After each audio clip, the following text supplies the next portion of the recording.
បាទសួស្តីបងប្អូនទាំងអស់គ្នាថ្ងៃនេះលោកគ្រូមានលំហាត់ចំនួនបាទ6កតុងដែលលើកចេញពីសៀវភៅគណិតវិទ្យាថ្នាក់ទី4បាទនៅក្នុងទំព័រទី11ណាតាក់ទងជាមួយនឹងការបាទដកប្រភេទនិងប្រភេទដែលមានភាពបែកដូចគ្នាអញ្ចឹងកាលពីវីដេអូមុនលោកគ្រូបានបង្រៀនរួចហើយអំពីលំហាត់ទី1ណាបងប្អូនឆ្ងល់បាទចង់ដឹងបងប្អូនអាចចូលទៅមើលនៅក្នុងវីដេអូភាព9ណាដែលលោកគ្រូទៅផុសថ្មីហ្នឹងហើយបាទថ្ងៃនេះគឺយើងចូលលំហាត់ទី2ទៀតបាទគេឲ្យយើងចូលរកបាទផលដកប្រភេទខាងក្រោមណាអញ្ចឹងមាន6លំហាត់ដែរដែលលោកគ្រូលើកឡើងក្នុងទំព័រទី11ហ្នឹងបាទសកលគេឲ្យ5/5ដកឲ្យ2/5ណាសកលបាទ5/6ដកឲ្យ3/6ណាចំណែកសកលគឺ2/4ដកឲ្យ1/4សខបាទ2/3ដកឲ្យ1/3សង4/5ដកឲ្យ3/5ណាអសចបាទ7/8ដកឲ្យ4/8បាទចឹងបងប្អូនដឹងអត់ថាលេខទាំងអស់ហ្នឹងបាទប្រភេទទាំងអស់ហ្នឹងគឺជាលេខដែលដកប្រភេទដែលមានភាពបែកដូចគ្នាអត់បាទប្រភេទដែលមានភាពបែកដូចគ្នាអត់ចេះមើលប្រភេទភាពបែកដូចគ្នាអត់បាទឥឡូវគូមកមើលទាំងអស់គ្នាណាប្រភេទដែលមានភាពបែកដូចគ្នាមានន័យថាបាទភាពបែកហ្នឹងវាលេខដូចគ្នាណាស្គាល់ភាពបែកអត់បាទភាពបែកគឺលេខ5នេះភាពបែកគឺលេខនៅខាងក្រោមគេហៅថាភាពបែកនេះកន្លែងដែលគូចង្អុលហ្នឹងគេហៅថាភាពបែកចំណែកឯភាគយកបាទគឺនៅខាងលើនេះតោះនេះបាទភាពបែកដូចគ្នាមានន័យថាប្រភេទដល់ប្រភេទមានភាពបែកដូចគ្នាមានន័យថាប្រភេទ2ហ្នឹងមានភាពបែកដូចគ្នាអញ្ចឹងប្រភេទនេះមានភាពបែក5ទេ5ខាងទៀត5អត់បាទ5ដែរណាអញ្ចឹងមានន័យថាប្រភេទហ្នឹងគឺជាប្រភេទដែលមានភាពបែកដូចគ្នាអញ្ចឹងកាលណាដកប្រភេទដែលមានភាពបែកដូចគ្នាបាទគេត្រូវធ្វើម៉េចណាបងប្អូនតោះសកលក៏មានភាពបែកដូចគ្នាអត់បាទដូចគ្នាមែនទេសម្លឹងមើលទៅសកលបាទ4ដូចគ្នាមែនទេសកល3ដូចគ្នាដែរសង5ដូចគ្នាដែរណាសច8ដូចគ្នាដែរខុសគ្នាតែភាគយកទេអញ្ចឹងយើងមិនបាច់ខ្វល់ទេណាឥឡូវយើងទៅមើលនិយមន័យបាទគេថាដើម្បីធ្វើប្រមាណវិធីដកបាទប្រភេទនិងប្រភេទដែលមានភាពបែកដូចគ្នាបាទគេត្រូវដកភាគយកនិងភាគយកបាទ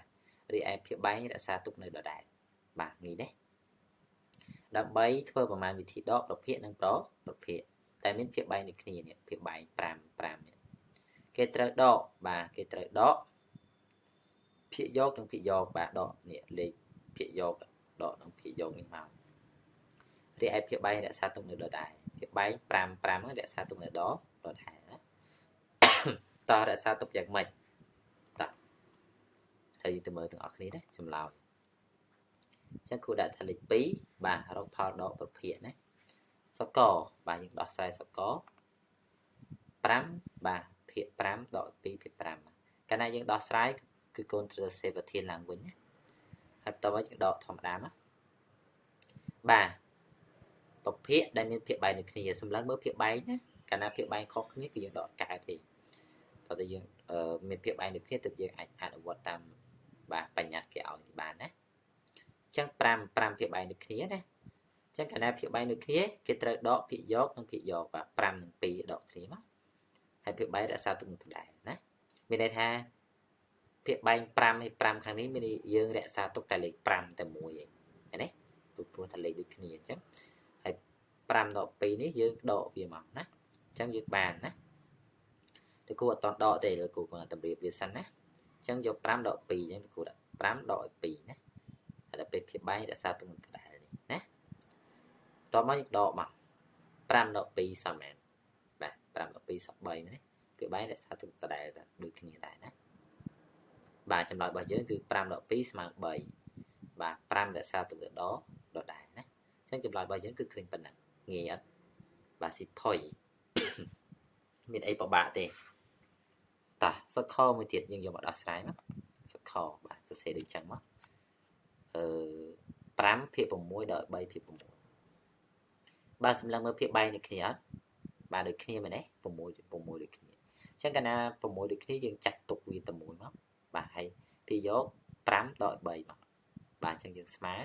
5បាទដក3នេះ5ដក3តែអត់តដកទេណាគាត់ដាក់សិនណាគាត់ដាក់តម្រងសិនអត់តដកវាទេ6រក្សាទុកនឹងដដែលណាមានន័យ6លេខដូចគ្នារក្សាទុកតែមួយឯងមិនមែន6ដក6ទេណាឬក៏មិនមែនរក្សា6ទុកទាំងពីរទេណាគឺទុកតែមួយមែនដែរណាបាទ5ដក3យើងស៊ីសងវា5ដក3សល់ប៉ុន្មានអត់សល់2មែនទេ6បាទរក្សាទុកនឹងដដែលលើដែរណាអញ្ចឹង5ដក3សល់2លេខ6រក្សាទុកនៅដដែរអញ្ចឹងចម្លើយរបស់យើងគឺឃើញ2ភាគ6ណាបាទស៊ីស្រួលមានអីពិបាកទេគាត់មើលទៅដឹងបាត់ហើយអក្សរខបាទសកលណាសកលនេះអត់តដោះស្រាយសកលអញ្ចឹងយកចម្លើយយកប្រធានវាបដាក់បាទ2ភាគ4បាទដក1ភាគ4 2ភាគ4ដក1ភាគ4ណាអញ្ចឹងដាក់ស្មើមកបាទភាពបែងដូចគ្នាអត់ដូចអញ្ចឹងកណាត់ដូចយើងចាត់ទុកវាមួយដូចនេះណាហើយភាគយកដកភាគយកមកអញ្ចឹងយើងតម្រៀបតម្រង់វាមកបាទអញ្ចឹង4ដូចគ្នាយើងរក្សាទុកតែមួយភាគយក2ដក1ប៉ុន្តែយើងអត់តដកវាទេណាយើងគាត់ដាក់2ដក1ទេណាបាទ2ដក1ស្មើមែនបាទស្មើ1មែនទេ4រក្សាទុកនៅដកក៏ដែរអញ្ចឹងចម្លើយរបស់យើងគឺឃើញ1ភាគ4ណា2ដក1សល់1បាទ4រក្សាទុកនៅដដែលអញ្ចឹងចម្លើយរបស់យើងគឺឃើញ2ភាគ4ណាបាទងាយសកលមួយទៀតអសកលបាទសកលគេឲ្យ2ភាគ3ដកឲ្យ1ភាគ3ណាបាទទីចម្លើយមកឃើញមែនបាទគាត់ទីចម្លើយក៏ដឹងដែរណា1ភាគ3ណាចម្លើយមកវាអញ្ចឹងចាំមើលតើអ្នកគ្នាបាទភាគ3ដូចគ្នារក្សាទុកដដែលមក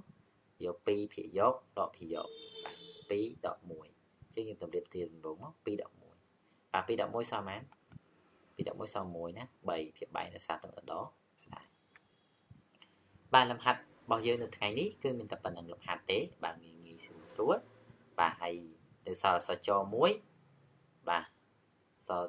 នៅសល់សច1បងប្អូនធ្វើចម្លើយឲ្យ comment ដាក់នៅខាងក្រោមវីដេអូណាហើយសង្ឃឹមថាទាំងអស់គ្នានឹងខំរៀនហើយចែករំលែកវីដេអូលោកគ្រូឲ្យបានច្រើនណាតាមរយៈអីខ្លះបាទចុច like បាទចុច subscribe អីហ្នឹងបាទអាចជួយវីដេអូលោកគ្រូហ្នឹងបានបាទផុសទៅអ្នកដទៃមិត្តភ័ក្តិយើងផ្សេងទៀតបានមើលគ្រប់គ្នាដែរណាបាទលោកគ្រូមានតែប៉ុណ្្នឹងទេបាទសូមអរគុណសូមជម្រាបលា